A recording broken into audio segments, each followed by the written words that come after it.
Amen. Kung meron man dapat itaas at purihin, sa umagang ito, wala pa kundi ang pangalan ng ating Diyos. Amen? Another song, Savior like a shepherd. No? Natin yung page. Meron ba nakalagay dyan? Yung page. Savior like a shepherd. Ayun, 304. So, signal po. No? 304. 304. Okay. Savior like a shepherd leading us. Okay? Let's sing first, second, and the last. What do you sing? Savior like a shepherd leading us. Much we need a tender care. In thy blessed pasture feed us. For our use thy fold prepare. Blessed Jesus, blessed Jesus, thou hast brought us thine we are. Blessed Jesus, blessed Jesus, thou hast brought us thine we are. Second, we are thine to do us, be the guardian of our way. Keep thy flock from sin, defend us. Seek us when we go astray.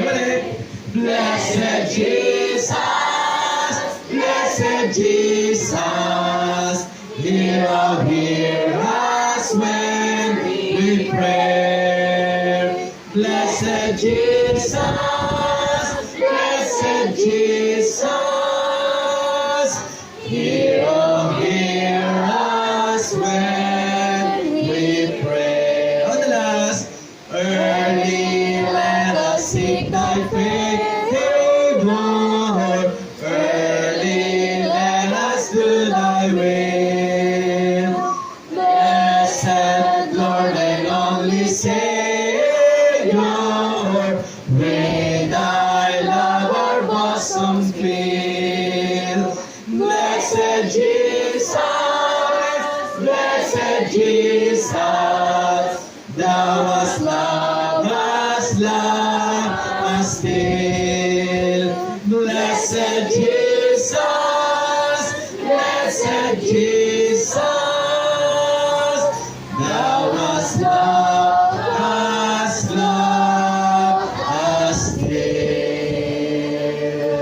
Amen. Kagaya tayo ng isang tupa, no, tayo ay meron tayong shepherd at ang ating pong na good shepherd na wala ibang kundi ating Panginoon. Tayo po ay manalangin kailan Diyos. Maraming pong salamat, Lord, sa umaga nito nililito sa amin.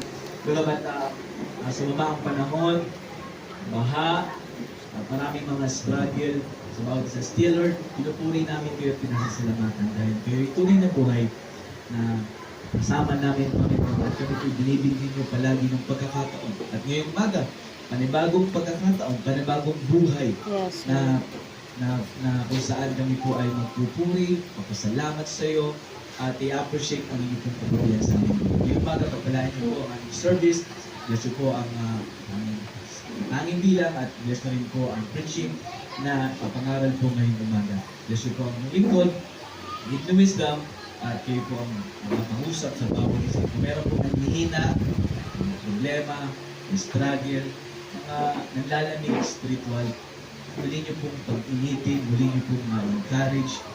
Bless niyo po ang service po na ito. Bawat isa ay magkaroon ng papala sa bawat isa to edify ang church at to evangelize. Bawat isa kung meron pong hindi ligtas ng umaga, ligtas niyo po, Panginoon. At kayo po ang siyang makapangusa. Patawalan niyo po kami sa aming nagawa kasalamat ng pagkukulang. Itong aming dalangin sa pangalan ni Jesus. Amen. Thank you. And this is the place. Pwede na tayo maupo. Muli po, good morning po sa bawat isa. Magpasalamat tayo sa Panginoon. Ngayon ay second Sunday na po na ating po month of June. No? Sabi ko nga last week, we are already in the half months, no? Half year of this year to 2025. No? Tune na tayo. Ang iba ay busy, abala, kukuha ng ano ba yun? Yung supply. Yung iba naman, namimili, di ba? Nag-shopping na, naghahanda. Pasokan niya naman bukas? Hindi pa. Next week pa. Diba, busy na, dami ng mga ginagawa. Pero pasalamat tayo at di tayo napigilan ngayong umaga nito. Tayo sa church. Kaya ngayong umaga meron tayong first time visitors ba this morning. Ating recognize. Wala, second time. I think meron tayong second time. Muli siyang nakabalik. Meron pa ba dito? Second time. First time. Ayun. Second time. No? Si Danica. Pagpakan naman natin si Danica. Pagkaan ko siya. Nakasama natin siya noong Friday. Nagkaroon tayo ng fellowship. At paulan din yung fellowship na yun, pero nag-enjoy naman ang lahat. Amen? Amen! Enjoy sila. Enjoy sila doon kahit may basa-basa. Okay lang yun. Ang mahalaga naman ay magkaroon ng palakasan sa bawat isa. Sana po susunod ulitin natin yun.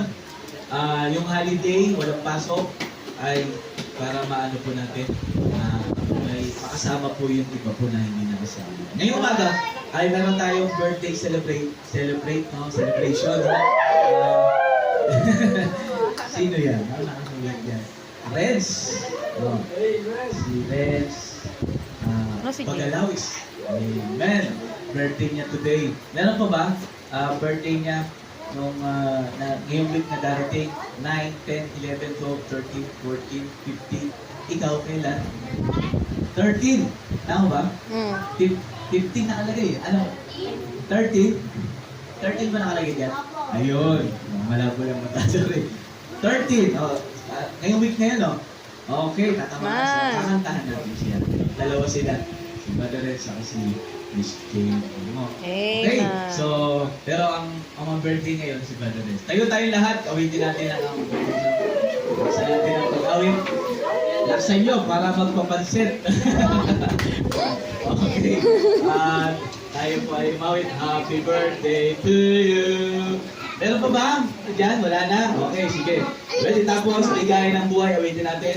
Ikot tayong lahat. Ay mag-welcome po sa lawag sa. Ready? Sing!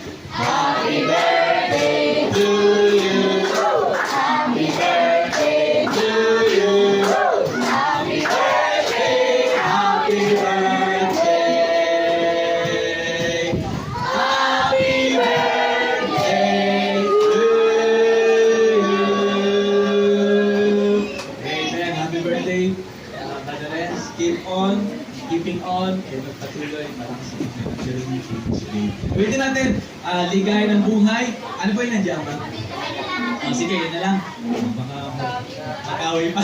Kaming lahat ay nagkakapredes.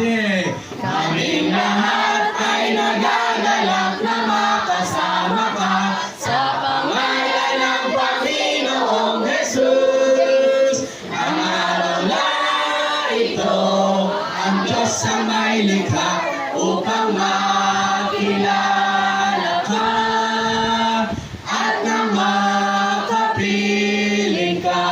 Turn around, shake hands. Kaming lahat ay lahat na makasama ka. Great with a smile in your face. Ang araw na ito, ang Diyos ang may likha upang makilala ka at nang makapiling ka. Kaming lahat ay nagagalak na makasama ka sa pangalan ng Panginoong Jesus. Ang araw na ito, ang Diyos ang may likha upang makilala ka at nang makapiling ka. Amen. Please take your seat. Tayo po ay allow sa ating announce. Okay. Talking please. Talking please. Dito lang po tingin lahat. Para alam niyo po yung mangyayari. No? Talking please. Talking please. Okay. Next week po, ang ating po Father's Day. Amen. Sino dito tatay na? Meron, tatlo pa lang kami. Di ba? Matagal pa kayo. Huwag niyo muna hanapin maging tatay, no? May tatay kayo, di ba? Dali ka sa church, no? Next week po, Father's Day celebration. Meron tayong i-appreciate natin ang mga tatay. Sana po lahat makagating sa mga tatay. Kung may trabaho, mag-day off na. Sabihin nyo, boss, araw ko to. Tatay naman. At meron tayong appreciation sa mga fathers. Sana malagdagan. Ang goal niya natin, 10 na tatay. Sana lobby ng Panginoon madagdagang marami po mga tatay. Lahat ng tatay nyo, i-take nyo. Hindi tayo mabubuhay kung walang tatay. Kaya appreciate natin ang kabutihan. Kung sa mga mother, yung husband nyo, sama nyo sa church, tatay yun. Kasama po siya. Makapakinig sila ng salita ng Diyos. Yun po yung pinaka-importante doon.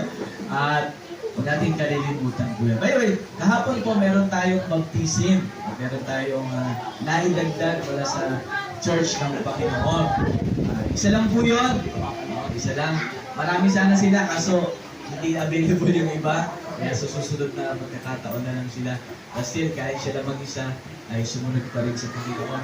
Si Miss Siren, no, taga-Kanturan po yan. Ano pa naman natin? Siya po ay member na po ng church. Kaya,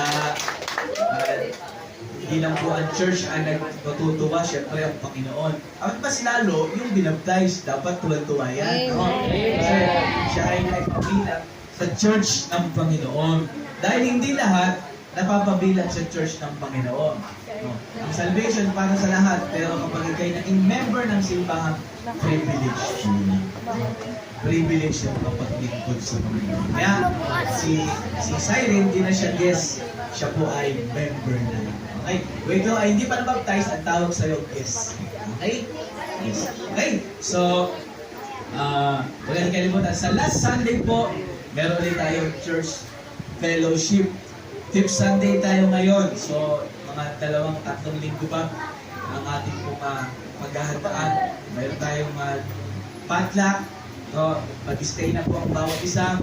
So, sa last Sunday po yun, pwede kayo magdala ng food, sarili nyo, o para hindi na natin mag-hati-hatian.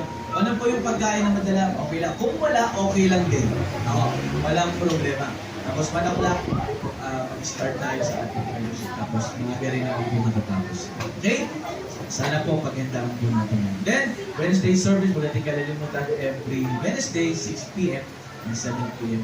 Outdoor ministry sa Sabado. Lagi po yan, every morning and afternoon. Morning convening, sama po kayo doon. And then sa hapon, yung mga another ano po yun, soul winning and mga goodness classes. Kung gusto niyo po maging teacher, ay sumama po kayo dito. Dito sa ministry po nito. Para ma-train kayo, maturuan. Dahil hindi naman kayo pwedeng isabak, magturo, kung hindi po kayo natitrain. So dapat, maturuan mo na ma-train bago makapagturo. Sama po kayo para madagdagan po yung ating mga teacher. Diba? Yan po ang plano at disenyo ng Diyos sa atin po. Hindi lang tayo nakaupo, kundi darating ang panahon, ikaw rin naman ang magtuturo. Dadala ng bisita, sama po kayo dyan. Every Saturday po yan ang ating training. Soul winning, may training din tayo dyan. Yung iba ay na-stuck na, so dapat ulit ma-refresh para marunong mag-soul winning. Amen? So, salamat tayo dyan. No? And then, pag-pray natin, no? Tama nyo na lagi, ang project natin ngayong month ay makabili tayo ng songbook. Mahalaga po nito ay 300 pesos. Yung iba po kasi yung songbook dyan, sira na. Kaya nung iba dyan, medyo natanggal na rin iba. Pero ito pag pula, bago po yan. 300 ang isa. Pwede ka mag-pledge, pwede ka mag-commit sa Panginoon. Pastor, sagot ko ang isang songbook. Yan po ay, ang deadline yan sa katapusan po ng June. So, maganda po, meron tayong nakaraang taon, 6 yung nabili natin. Kahit pa ilan-ilan lang, at least nadadagdagan. Ngayon, ang goal natin, pwedeng individual, pwedeng grupo. Kaya itong grupo ito, Pastor, sagot namin ng isang hymnal. Malaking bagay yun. Kasi tayo rin naman ang gagamit nun. No? Tayo rin ang gagamit. So, kaya iingatan natin. plastikan natin para maayos, no? So, pag-pray natin, pag matapos itong buwan na to, ay makabili tayo ng additional song. Bukod dito, kasi maganda, dito rin tayo nasasaring tayo gawin dito. Ito po kasi yung, maganda to, may nota. Alam mo kung kailan ka tataas at bababa. No? Maganda po yan. Okay, so, po tayo sa ating pong offering. Usher, please come. Sa mga, ano po natin, bisita, sa mga, meron man, no? Ay, ito lamang pa yung para sa mga member ng simbahan. Nais po maging bahagi sa gawain po dito, you're very much welcome. No? Ang ating pong offering ay part po yan ng paglilingkod natin sa Panginoon, serve natin sa Panginoon. You cannot give without love. You cannot love without giving. No?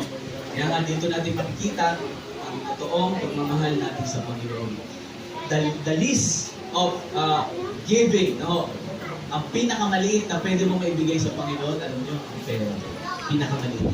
Kaya, meron tayong pinagkatiwala sa atin ng Panginoon, ibigay natin yung para sa Panginoon.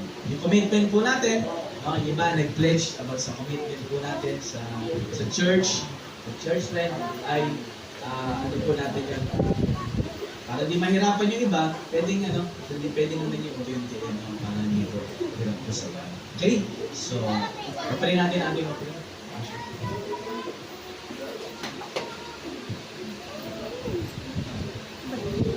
Hindi tayo gawin manalangin. Pakila namin Diyos sa manaming sa langit. Kami pinagpapasalamat sa muli sa araw po na ito ng lahat iginakon mo po sa iyong simbahan. At sa ganun Panginoon, kami po ay pasalamat at puri sumamba sa iyo. Kami po Panginoon ay pasalamat sa aming pagbibigayan. Nawa po Panginoon ay patuloy mo po bless ang kakaloob. Patuloy mo pong i-sustain Panginoon ang pang-araw-araw ng buhay. At tawa mo Panginoon ang lahat ng kaloob na ito ay patuloy na magamit para sa paglago Panginoon iyong gawain sa lugar mo. Marami po pong mag-abot ng iyong salamat po ng marami ang lahat ng ito aming dalangin sa Panginoon Jesus. Amen. Amen. God bless you. Sige.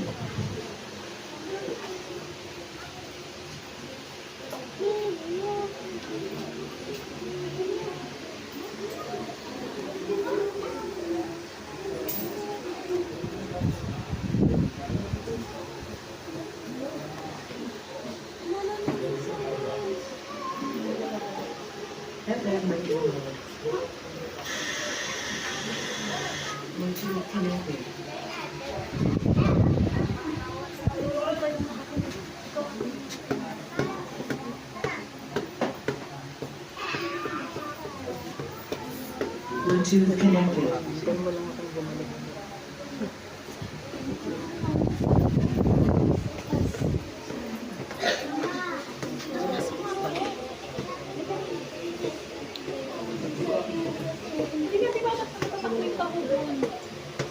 Ano yung cellphone? Asa yung tako?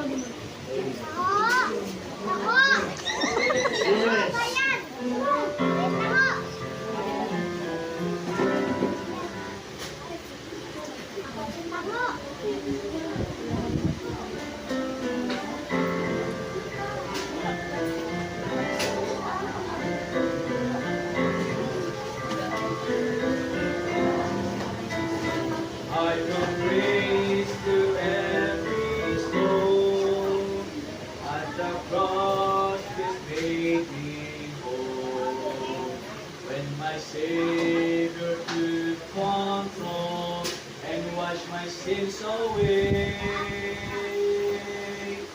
Now the fellowship is sweet as I worship you at His feet. Only by His grace I have found this holy place. Underneath His wings of love, trusting in my God above. Grace for every need. Grace that overflows and far exceeds. Lavish on my soul and Calvary, only by His grace. Every valley I have known, such compassion I've been shown. Giving strength that's not my own, it's only by His grace. Every burden that I bear, Jesus comes and meets me there. Only by His grace, I have found this holy place. Underneath its wings of love, trusting in my God above. Grace for every need, grace that overflows and far exceeds. Lavish on my soul and Calvary, only by His grace. Every heart I hope to reach, every truth I try to teach, every life I strive to serve, is by grace, grace I don't deserve. Only by His grace, I have found this holy place. Underneath His wings of love, trusting in my God above. Grace for every need, grace that overflows and far exceeds. Lavish on my soul at Calvary, only by His grace.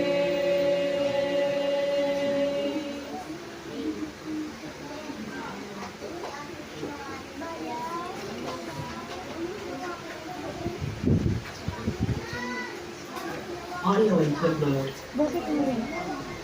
Amen. Salamat po sa awitin na yan. Only by His grace. Kaya po tayo nakakapagpatuloy lamang dahil sa biyaya ng Panginoon. When yung biyaya ng Panginoon is hindi natin deserve. We are undeserved. No? Unmerited favor. Hindi dapat sa atin, pero pinagkaloob sa atin. No? Kaya tayo nabubuhay, kaya tayo naligtas dahil sa biyaya. Kaya tayo nabubuhay dahil sa biyaya. At kaya tayo nakakapagpatuloy hanggang sa kunin tayo ng Panginoon ay dahil lamang yan sa biyaya ng Diyos. Amen po? Kaya salamat sa grace ng Panginoon. Tayo po ay mag-aaral na po ng salita ng Diyos. Buksan natin ang Bible natin. James chapter 2 please. James chapter 2. At aralin po natin ang talata po dito. Chapter 2 verse number 14. Salita po tayo hanggang makarating po tayo sa verse number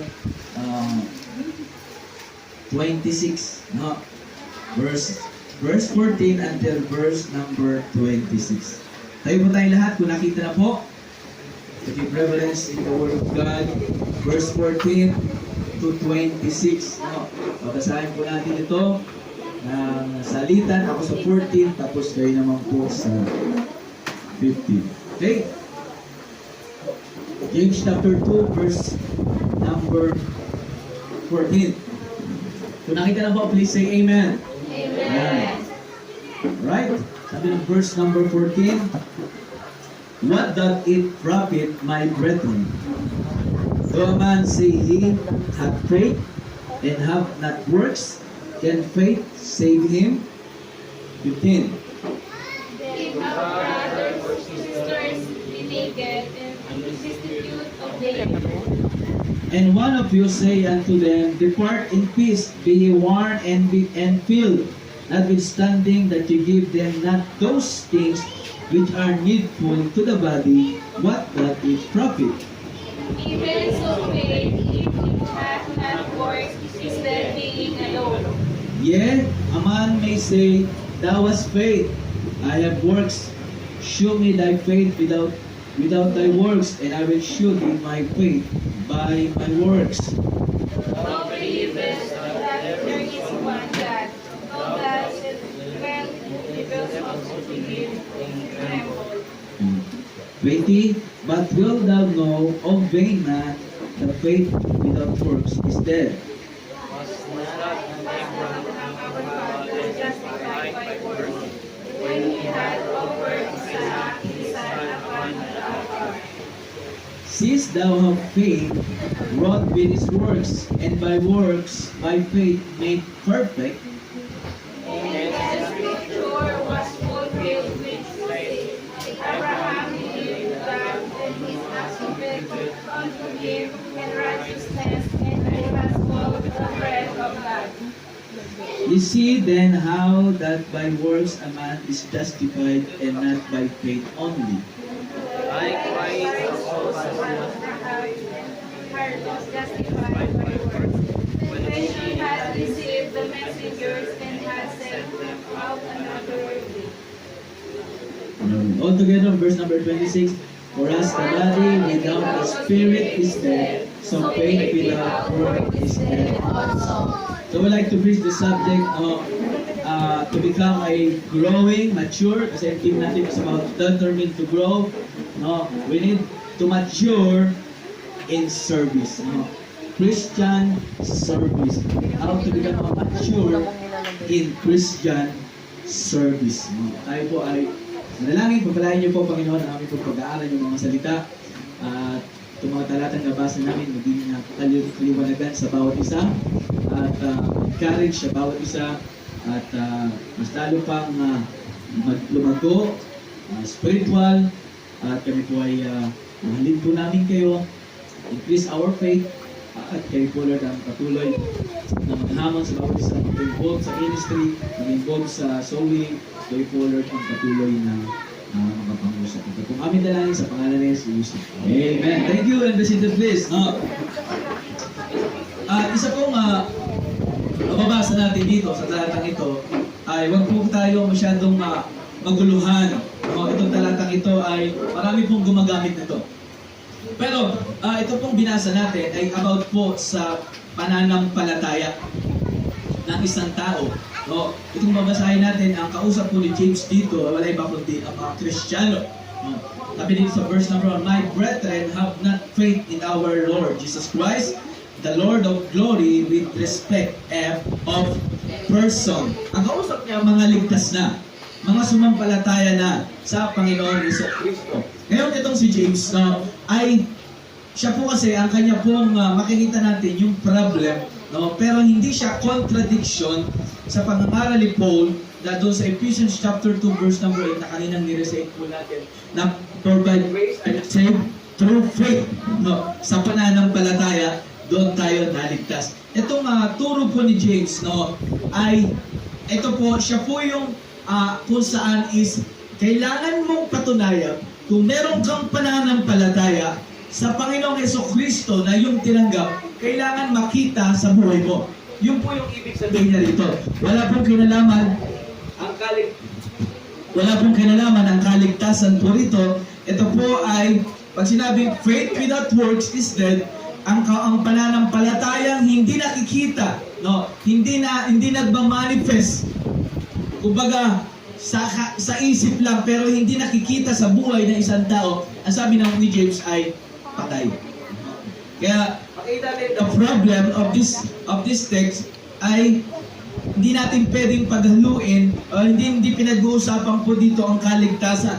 Isa lang po ang turo sa kaligtasan, no, ay ang pananampalataya sa ating Diyos. Amen po? Nang tayo po ay hindi paligtas, ikaw ay walang direksyon ang buhay, hindi mo alam kung saan tutungo, walang ano niyo po yun, ang buhay ng tao ay akala nila ay kaya lang sila nabubuhay para sa kanilang sarili, para lang magpayaman dito sa mundong ito. No, hindi. Nung tayo nakakilala sa Panginoon, ay binago ang ating kaisipan, binago ang ating buhay, at kaya tayo naligtas dahil sa pananampalataya natin sa Panginoong Jesucristo. Amen po?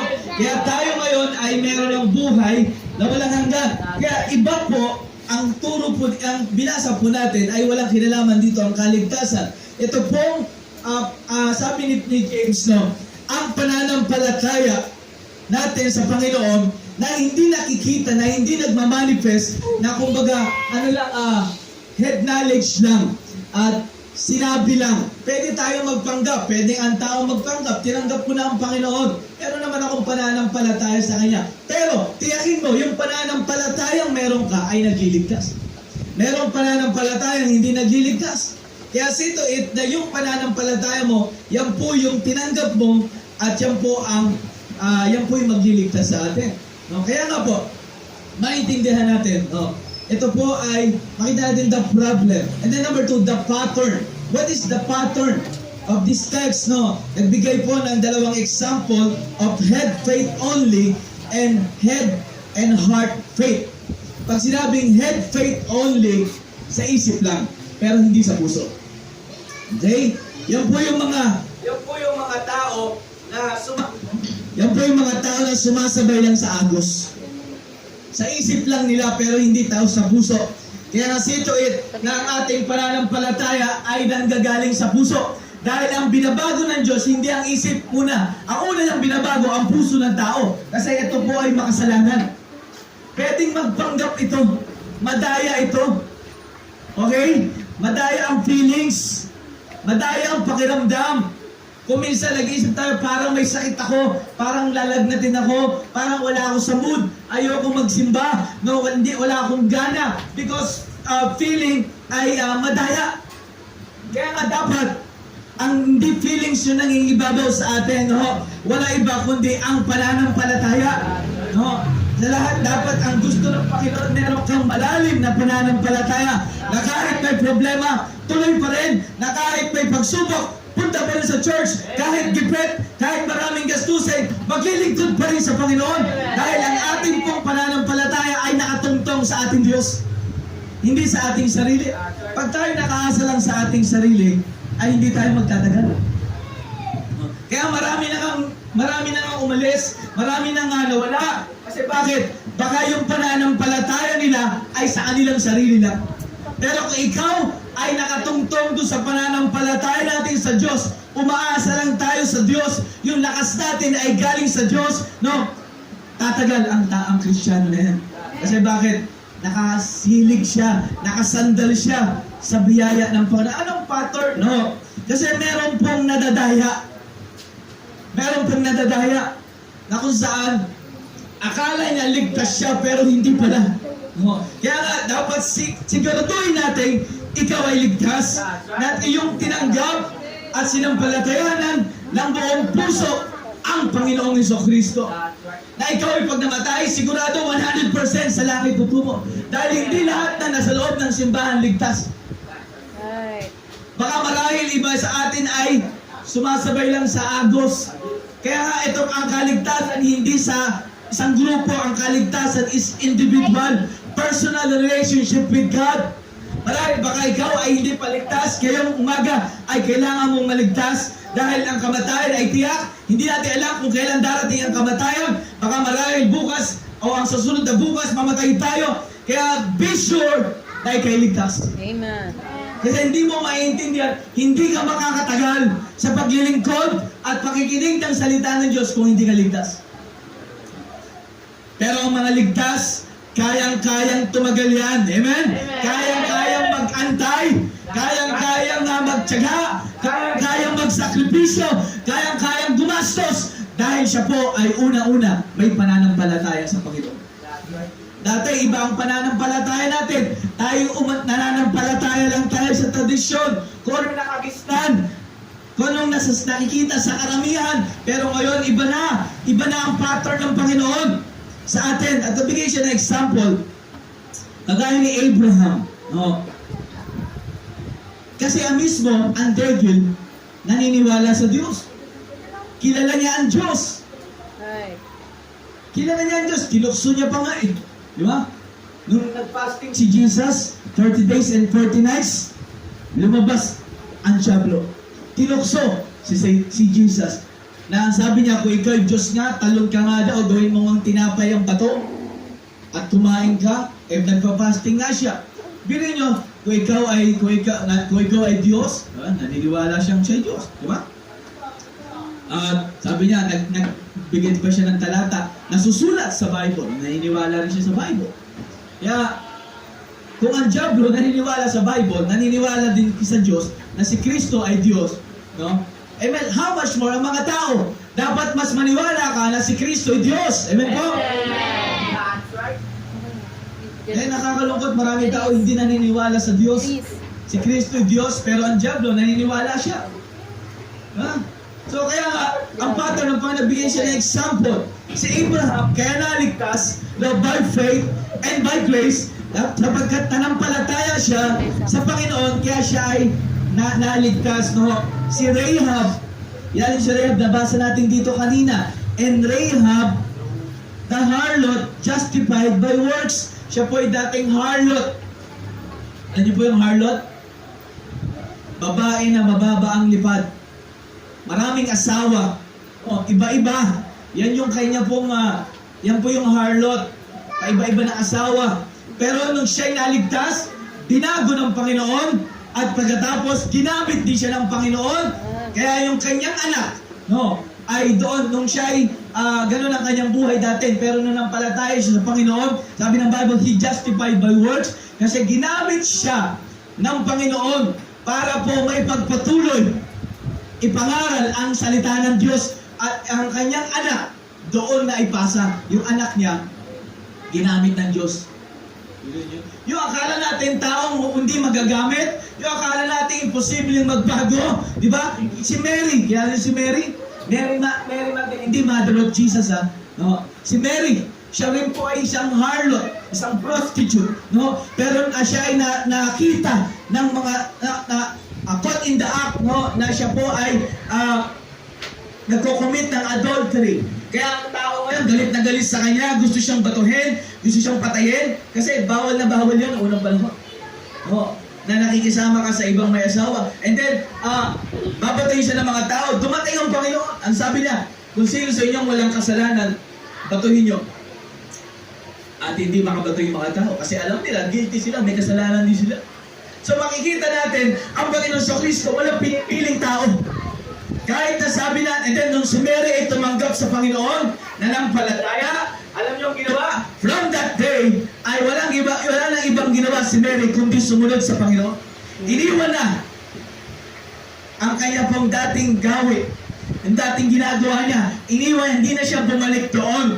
At siya po'y sumunod na sa Panginoon. At isa siya sa mga unang-unang pumunta nung namatay ang Panginoong Kristo. Hindi niya iniwan ang Panginoon. Nung siya ay habang buhat-buhat ni Kristo, ng Panginoong Kristo, yung krus ng Kalbaro na bigat ng kasalanan ng tao, ay nandoon si Mary. Nakasunod siya hanggang siya ay napako, hanggang siya ay namatay, nandoon din si Mary. At nung nailibing na siya, si Jesus Christ, siya ang kauna-unahang bumisita doon. At siya ang nagsabi sa mga disipulo, buhay ang Panginoon! Di ba? Buhay siya! At si Pedro, sabi niya, hindi nga kami maniwala, totoo ba yan? Sige, titignan ko. At nung pumunta sila Pedro doon, naniwala sila, muling nabuhay ang Panginoon. Pero niyo yung babae na makasalanan, pero siya pa yung mismo dedicated at devoted sa Panginoon.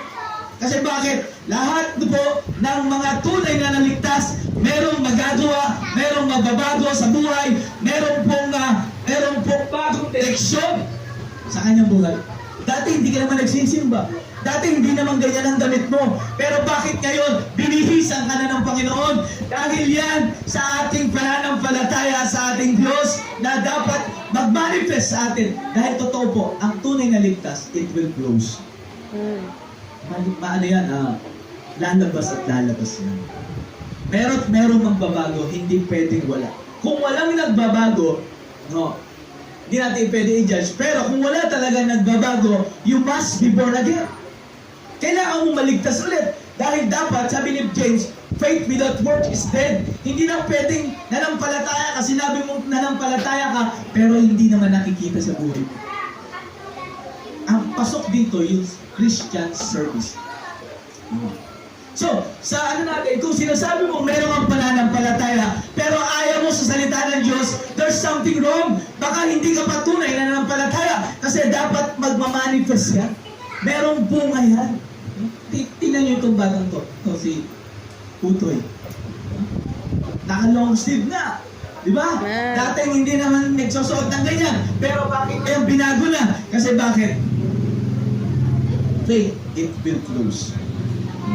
Ano yan? Lalabas at lalabas yan. Magsisimula yan, una-una sa puso. Dahil ito ang nililigtas ng Diyos, yung puso natin normain. At pag nalinis na yan, isa sa lilinisin niya ang isip. Amen po? Kasi pag marumi ang puso, marumi din ang isip. Pero pag malinis ang puso, malinis ang isip. Amen po? Kaya ang dapat mga kaisipan mo na ay hindi na po yung mga pagmumura, hindi na po yung mga kalaswaan, hindi na po yung mga green jokes, no? Hindi na yung para tayong unsaved, dapat po ay binagong isip mo. Change of mind. Nanampalataya kay Kristo. Ay dati, ay iba ang Diyos mo, pero ngayon binago na. Kaya babaguhin ang isip mo, babaguhin ang karakter mo, babaguhin ang attitude mo. Kung ikaw ay dating manginginom, di ka na dapat umiinom. Kung ikaw ay dating naninigarilyo, di ka na naninigarilyo. Kasi bakit? Binago ka na ng Diyos. Amen po? Kung ay dating, ABS? ABS? Sa pamilya. Ano yan? Sa pamilya. Hindi ko pamilya yun. Alak, Ah? babae, sugal, ano pa ba? Cigarette. Dapat yan, hindi ka na ganun. Amen po? Dapat yan, binagong buhay na. Hindi mo, yan po ay kusang lalabas. Kusa po yan. Kung mayroon kang pananampalataya sa Panginoon. No. Christian service. And that is the pattern of God. Na kung saan, meron siyang pattern, meron kang dapat gagayahin. Dapat ang ginagaya mo, walang iba kundi yung lakad ng Panginoon, hindi na yung lakad ng mundo. Hindi na yung lakad ng tao, kundi yung pattern ng Panginoon na. Amen po? Itong batang ito, di ba? Pattern ng Panginoon, dapat makikita sa kanya na siya'y sumusunod sa Panginoon. The pattern of God. Kasi si Abraham, ano ba si Abraham? Ay, hindi rin naman yan, dati rin niyang malayo sa Diyos, walang direksyon ng buhay, pero nakakilala sa Panginoon, ay naligtas. Si Rahab, and then si Mary. Sino pa ba? Marami pong ginamit, marami pong mga taos, character sa Bible. Si Paul, siya ay murderer. Siya po ay persecutor, injurious, chief of sinner. Pero nakakilala sa Panginoon, para makita niya ang Panginoon, siya ay binulag. At nung siya ay nakakilala sa Panginoon, ang unang instruction sa kanya ng Panginoon, go to the Antioch. That is the first church of the book of Acts. Pumunta ka sa church upang doon makilala mo si Barnabas. At siya ang magtuturo sa iyo. Siya ang magiging makasama mo para sa plano at layunin ko sa buhay mo. Kaya nga tayo po, hindi po aksidente na dinala ka dito sa church. Ito ay plano ng Panginoon. Kaya ka nandito sa church sapagkat nais niyang baguhin ang buhay mo at meron siyang plano at purpose, the perfect plan of God. Perfectong plano. Akala natin perfecto na yung plano mo, pero may mas perfecto pa dyan. Wala iba kundi ang plano ng Panginoon sa buhay mo.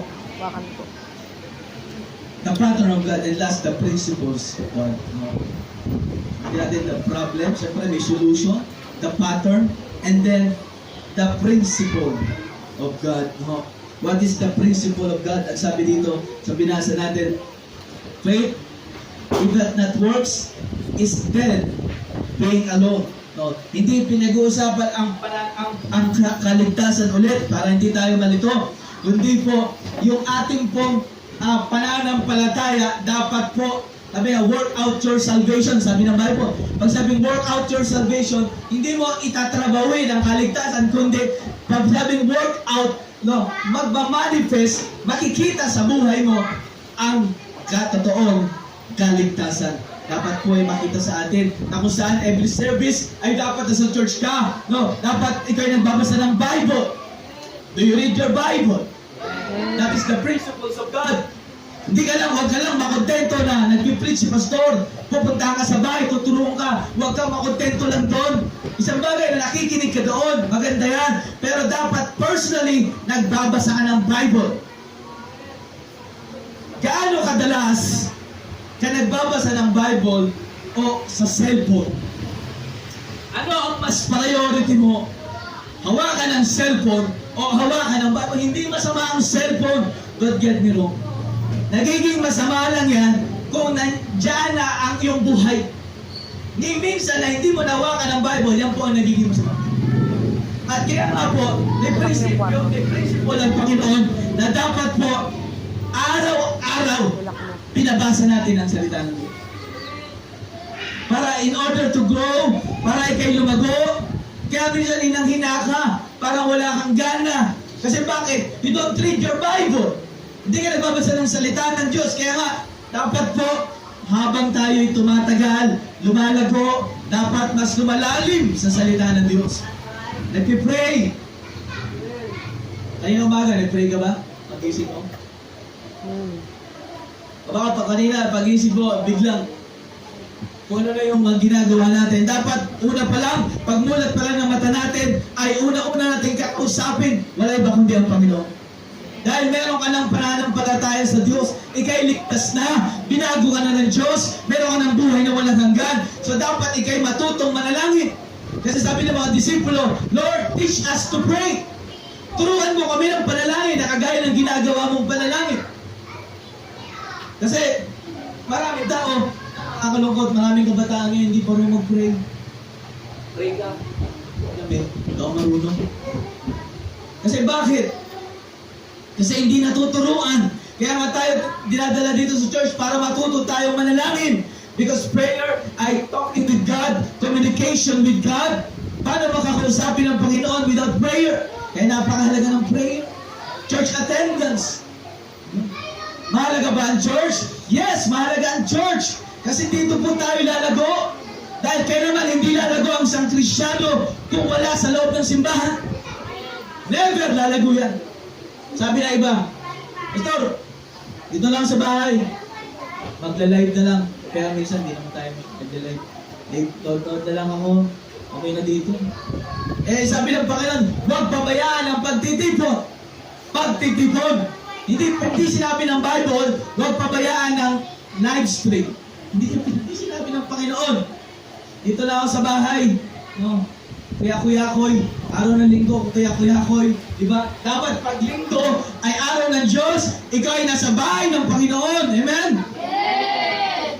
Paano ka lalago? Paano ka magmamature kung wala ka sa loob ng simbahan? So kailangan kaya tayo na sa church para tayo tinuturuan na lumago at habang tumatagal, ikay magagamit ng Panginoon sa kanyang gawain. Nagmamature, minsan physical lang nagmamature sa atin, pero ang spiritual at mental ay hindi. Napakahalaga po ng church attendance, no? Pag every Sunday nandito ka, pag merong gawain, dapat kasama ka. Kasi dapat, ikaw'y kabilang, lalo na kung ikaw'y membro ng simbahan. Ikaw ay dapat lumalago din in giving. In your tithes and offering. Dapat lumalago ka dyan. Na kung saan, dapat pag tayo nagbibigay sa Panginoon, hindi ka bawasan. Dapat ang mentality ng Kristiyano, and that is the principle of God, ang mentality ng Kristiyano, pag nagbigay ako, dapat ang iisipin mo, blessing, privilege na makapagbigay sa Panginoon. Dahil ano ba ang kailangan ng Diyos sa iyo? Kailangan niya ba ng pera mo? Hindi niya kailangan ng pera mo kasi siya nga nagbibigay sa iyo ng pera. Siya nga nagpapala sa iyo. Ngayon, paano tayo don't expect blessing kung tayo mismo ay hindi natututong magbigay? Sabi ng Panginoon, ito'y test of faith. Tayo sinusubok ng Panginoon kung gaano tayo katapat sa atin, sa pinagkatiwala sa iyo ng Panginoon. Kaya nga po, dapat nag-grow tayo dyan. Ang mentality ng mga unsaved, pag nagbigay ka, kawawa ka. Nagbigay ka, mawawalan ka. Kagaya ni Judas. Alam mo si Judas? Si Mary nag-ipon ng pabango. Kasi ang halaga ng pabango, kasi nga katumbas ng isang taong sweldo ng isang ordinary empleyado. Sumasahod ka ng halimbawa 10,000 a month. A month. Times 12. 120,000. Ganon ang halaga ng pabango nung inipon ni Mary. And then, nung dumaan si Jesus, sabi ni Mary, Panginoon, teka lang po, may offer ako sa inyo. Kinuha yung pabango na pinag-ipunan niya, hindi siya gumastos, inipon niya talaga. Binasag yung pabango at binuhos dun sa paa ni Jesus. At nung binuhos sa paa, pinunasan ni Mary ng kanyang buhok yung paa ni Jesus. Sabay sabi ni Judas, anong pagsasayang yun? Doon na yun sa baba. Sayang yan! Dapat sana, yung pabango na yan, binenta, binigay sa mahihirap, pinakain. So, iisipin natin, makita naman yung layunin ni Judas. Diba? Anong sabi ng Panginoon kay Judas? Hayaan mo siya. Dahil ako, minsan nyo lang makakasama. Hayaan mo ang ginawa ni Mary. Yan ang napakagandang gawain. Kaya hayaan mo siya dahil darating din ang panahon, makawala rin ako dito sa mundo. Kaya si Mary, hindi niya tinitingnan ang halaga. Ang tinitingnan niya kung paano siya makakapag-offer sa Panginoon. Kahit na ito'y napakahalaga at pinag-ipunan niya, okay lang yan, worth it yun. Kasi bakit? Binigay niya sa Panginoon. Amen po? Kaya, ang mentality ng mga unsaved, sayang, nagbigay ka pa dyan. Sana binigay na lang natin, binili na lang natin, tulong sa mga mahirap. Yan po yung mentality ni Judas. Kaya dapat hindi tayo maging kagaya ni Judas na nangihinayang na kapag nagbigay, sayang. Pag nagbigay, dapat sa iba na lang, wag sa Panginoon. Yan po yung mentality ni Judas. Kaya dapat ang mentality ng mga Kristiyano, panagbigay, blessing, panagbigay, amen. Kasi bakit? Yung ating pong nalilikom ay hindi lamang po sa isang tao yan, para po yan sa lahat upang mas matalo pang maipalaganap ang Ebanghelyo at marami pang maligtas. Amen po? Amen. Kasi kung church na ito ay hindi pinusupply ng Panginoon ang pangangailangan, saan tayo pupunta? Paano maipreach ang gospel? Paano ipapangaral ang salita ng Diyos kung wala mga faithful giver? Kaya salamat, merong mga nagtatapat sa kanyang kaloob at ako naniniwala, mas lalo kang binibless ng Panginoon. I do not know kung paano ka binibless ng Panginoon. Ang gusto lang ng Panginoon is not about the man, is not about the body, is about the faith, is about faithfulness. Kung gaano ka katapat sa Diyos na pinagkatiwala sa iyo. Tandaan niyo po, kaya ka nagbibigay, ibig sabihin, may tinatanggap ka. Yung iba sabi, ako na naman yung bibigay. May privilege yun. Diba? Ibig sabihin, kaya ikaw na naman na magbibigay, ibig sabihin, pinagpapala ka ng Diyos. Pag sinabi, wala akong ibigay wala kahit isa, ibig sabihin, walang blessing. Hindi ka binibless, pero kapag ka, ikaw na naman, may nag-pledge ka dito, nag-pledge ka na naman dyan, tumulong ka na naman, at ikaw'y sumuporta, nagluto ka, dinala mo sa church, blessing yan. Ibig sabihin, pinagpapala ka ng Panginoon. Amen po? Hindi ibig sabihin, nawawalan ka. Sabi, walang laman. Pastor, walang laman. Magugulat ka kapag inuna mo ang Panginoon. Sure, papalain ka ng Panginoon. No? And last, na-example ko na sa inyo to, no? Kasi kasama yun sa principle ng Panginoon, that is the giving. No? Last, no? Yung widow woman, alam yung widow woman, na-share ko na sa inyo dati. Diba? Siya po ay may anak na babae. No? At inutusan niya ang Panginoon. Elijah, punta ka doon sa widow woman. Wala ka ng pagkain sa gubat, punta ka sa widow woman, pakakainin ko. Ano nangyari? No? Nangyari sa widow, pumunta si Elijah. Sige, Panginoon, punta ako doon. Pero ang problema, famine. Ano yung famine? Taggutom. Walang makain. Nangunguha na ng kahoy yung widow. Sapagkat para mailuto yung kakarampot na harina at mantika. Ganyan na lang po yun, no? Ganyan. Isang lutuan na lang. Pag niluto niya to, bukas, wala na silang kakainin. Patay na. Pumunta si Elijah. Babae, ako'y pinadala ng Panginoon. Sabi ng Panginoon, pakainin mo raw ako. Anong sabi ng Panginoon? Anong sabi ng babae? Ito na lang ang aming pagkain. isa na lang, isang tinapay na lang magagawa dito. Hati pa kami ng anak ko, no? Pagkatapos pakakainin kita. Pero sige, dahil sinabi ng Diyos, uunahin kita. Luto yung dito, umang, yung anak, nagdulan, nakaupo, gutom na. Diba, pag ang bata ay sabi, mama, gutom na, mahabag ka, diba? Pero sige, unahin natin yung lingkod ng Diyos. At bahala na tayo kung ano makakainin natin. Nagluto, wala na, simot na, si Edna, then binigay kay Elijah, kumain si Elijah. Nung nabusog si Elijah, sige ako, salamat sa pagkain. Yung mag-ina, nakatingin. Paano tayo? Try nga natin kung maluluto pa tayo. Pagbukas nung arena at nung mantika, meron pa! Paano yun nangyari? Wala nga kanina yun. And then, nagluto yung nanay, kumain sila ng ina. Paano yung bukas? Wala na said na. Latak na. No? Sige, bala na. No. Bukas, pagising nila, pagbukas ulit nung babae, meron na naman! Ay nagluto ulit yung nanay, no, ng tinapay, pinakain si Elijah. Siya ulit ang inuna. No, kain na naman si Elijah, busog na naman, salamat sa masarap na tinapay.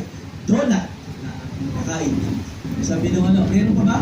Wala na sa idne, pero tingnan ko ulit kung meron pa ulit. Magbukas siya, meron na naman. No, ibig sabihin, nakakain na naman. 3 buwan, ganun. Nakakain yung babae at yung anak. No, hindi sila ginutom ng Panginoon kasi bakit? May pangako ang Diyos na kapag ikaw'y nagbigay, ikaw'y bibigyan din at ikaw ay mas lalong pagpapalain pag ikaw ay inuna mo ang Panginoon, inuna mo ang lingkod ng Diyos. Kaya hindi sila ginutom 3 buwan. Amen. Hanggang sa natapos ang famine, nakalaos yung mag-ina, inagpala sila ng Panginoon. Yung babae, yung batang yun yung muntik ng mamatay. Halos parang dead na siya nun. Namatay yung babae, umiiyak siya. Elijah, tulungan mo kami. Alam ko, galing ka sa Diyos, tulungan mo kami para mabuhay yung anak ko. Ginamit ng Diyos si Elijah para mabuhay ulit yung anak niya. Galing dito. Diba? Kung hindi niya tinulungan si Elijah, kung hindi niya pinakain yung 3 buwan, no, ay hindi mabubuhay yung anak niya. Nakita niyo po ba yung blessing doon? So kaya nga po, ay malaking bagay at porsyento sa atin po. Kaya pag may giving, mayroong pledges, dapat suporta ka, dapat bigay ka, no? Dapat tulong ka. Kasi bakit? Yan po yung privilege na makapagpili sa atin.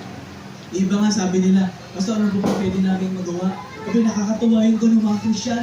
Hindi yung pagka may bigay, tago na. Kapag may pledges, ayoko na yan. No? Hindi mo na ako mag-church. Dapat hindi gano'n. Dapat po, privilege na makapagbigay sa gawain ng Panginoon. Dahil ito pong church na ito, kaya ito nag-exist. Dahil po sa mga faithful giver. At dahil kaya ito nag-exist. At mag-exist pa. At mas lalo tayo pagpapalain ng Panginoon kung tayo'y magtatapat. No? Sa larangan po ng ibibigay. No? Hindi po namin kayo yung iba, ay ginagatasan na kayo dyan, mawawalan lang kayo dyan. Hindi po. No? Dahil ito ay para sa Diyos, ito po ay gawain ng Diyos, gawain niya to. No? At ito ay binubuo ng mga membro na kung saan susuporta at aalalay sa gawain ng Diyos upang mas lalo pang maraming maligtas. Amen po? So kaya nga, nagpe-pray tayo na mas malaking property. Pray natin na mas makahanap pa tayo ng mas malaking place na hindi ganyan na pinabaha. Pag-pray natin, mangyayari lamang yun kung lahat tayo may pananampalataya sa Diyos. Kung lahat tayo magtutulungan, si Pastor na lang. No? Hindi po kaya ni Pastor ito na mag-isa lang. Ang church, binubuo po yan ng mga membro at susuporta at aalalay, babakap sa gawain ng Panginoon. Suportahan niyo ang Pastor. Bakapan nyo, ano man desisyon niya, pabakapan nyo. Hindi ka kontra. Pastor, di ganyan, dapat ganito. Dapat di ganyan, dapat ganito. Hindi tayo supervisor. Ang kailangan lang natin is to obey, to support in the ministry of God. Ang may-ari ng ministry ang Diyos. Sabi, mayaman naman ang Diyos. Bakit? Ito na kasi sinusubok tayo ng Diyos para tayo lalong pagpalain ng Panginoon. Kaya nga, matutunan po natin yan, the principle of God in our Christian living. I hope and pray, habang tumatagal, lumalago tayo. Habang tumatagal, nag-grow tayo. Huwag nating Hahayaan yung sarili natin, ganyan ka na lang. Gusto mo hanggang sa naging tatay ka, ganyan ka pa rin. Parang kabuti, masulpot-sulpot lang kung kailan. Ako saan, patrip-trip lang. Eh, natuturo mo sa anak mo, anak, simba ka, pero minsan ayaw. Hindi sisimba yan kasi bakit ikaw mismo hindi nakikita sa'yo. Dapat nakita mo na sa atin. Parang gayahin ng bata. At yan po, anong iiwan mong marka sa kanila? Pag tayo mawala sa mundong ito, wala tayo sa mundong ito, no? Anong makikita sa'yo? Dahil tandaan natin, there's someone following you. Merong sumusunod sa'yo, merong nakatingin sa'yo, nasusundin ka at tinitingnan ka lang. Wala iba kung ikay tatay ang titingnan ang tumitingin sa'yo, mga anak mo. Kung ikay nanay ang nakatingin sa'yo, mga anak mo. Kung ikaw ay young people, no? Dapat ikaw ay sumusunod sa pattern ng Panginoon at tinitingnan niya kung hanggang kailan, kung paano ang buhay natin. Kung ikaw ay may mga kapatid na maliliit, nakatingin lang siya sa iyo. Nakatingin siya. Si kuya kaya magpapatuloy, si ate kaya magpapatuloy. Ayaw niya, ayaw mo na rin. So kaya nga napakahalaga na tayo lumapit. Tayo po tayo lahat, tayo po kayo. Manangin. Dakilang Diyos, marami pong salamat sa magang ito na sa amin. Salamat po sa inyong mga salita. Isa pong turo sa akin.